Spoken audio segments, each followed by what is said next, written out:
Hello, and welcome to the 50th episode of the Health Data Ethics Podcast.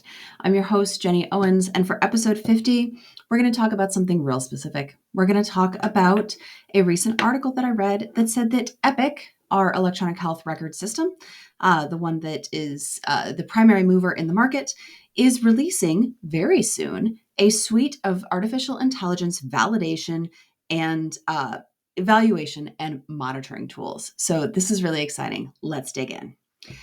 Seth Hain, who is Epic's Senior Vice President of R&D, mentioned that Epic plans to release AI validation software to evaluate and to monitor AI systems within the Epic environment. He gave a really short timeline for this, 4 to 6 weeks. Obviously, depending on where your institution is with Epic, and I think I am very, very confident. I say while making a very not confident face. I'm reasonably confident that these systems are going to be dependent on your institution being live on Epic's Nebula, their cloud platform. But when you might be able to get your hands on these may vary, is the short version, right? Epic is planning to release these in 4 to 6 weeks. They may be available at your institution sometime after that. What's really interesting to me here is that by making these tools available, and these tools are going to be things like reporting dashboards, they're going to be able to give you analytics broken down by patient demographics.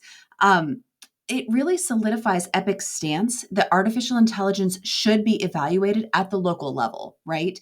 And monitored over time. So Epic is in effect saying, hey, we have developed models internal to our system. And we'll dive into this a little bit here. So we've developed these artificial intelligence models, but they are optimized for use on our data. We would like you to have all the tools that you need to evaluate them in your system with your workflows and your data. Not only do we want you to do that at the point of implementation, but we also want you to be able to monitor it over time to make sure that there isn't drift, to make sure that these continue to perform the way that you want them to perform for all patient populations. So I think this is great. This is really fantastic. First question I actually, no, I lied. Second question I had. First question I had was, hey, is this dependent on Nebula?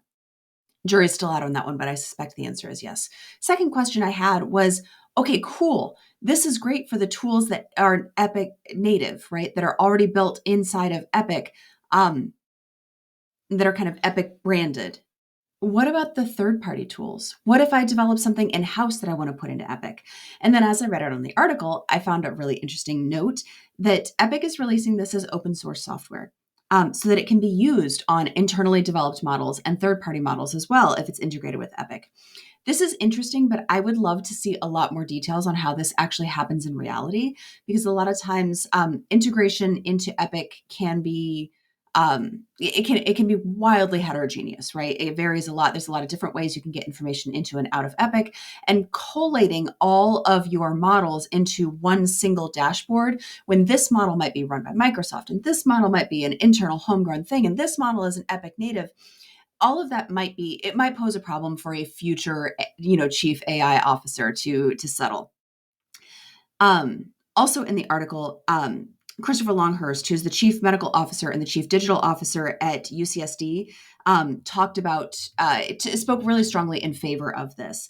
At UCSD, they actually implemented a third-party sepsis model called Composer, and found it really successful.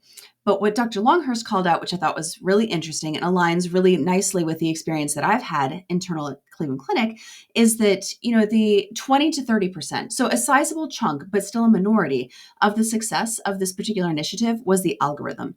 He called it the secret sauce. The other 70 to 80% was local context, right? How did we tune the sepsis model so that it made the most sense for our particular use cases, for our workflows? I did go and grab the paper where they described this. They had a really interesting approach. They used a BPA, which required either a reason for dismissal, saying like, hey, sepsis protocol is already in place. I understand why you're flagging this patient as possibly pre-septic, but the patient is not likely to develop sepsis. Or yes, I'll let the doctor know right away and start the sepsis protocol, or you can just X out.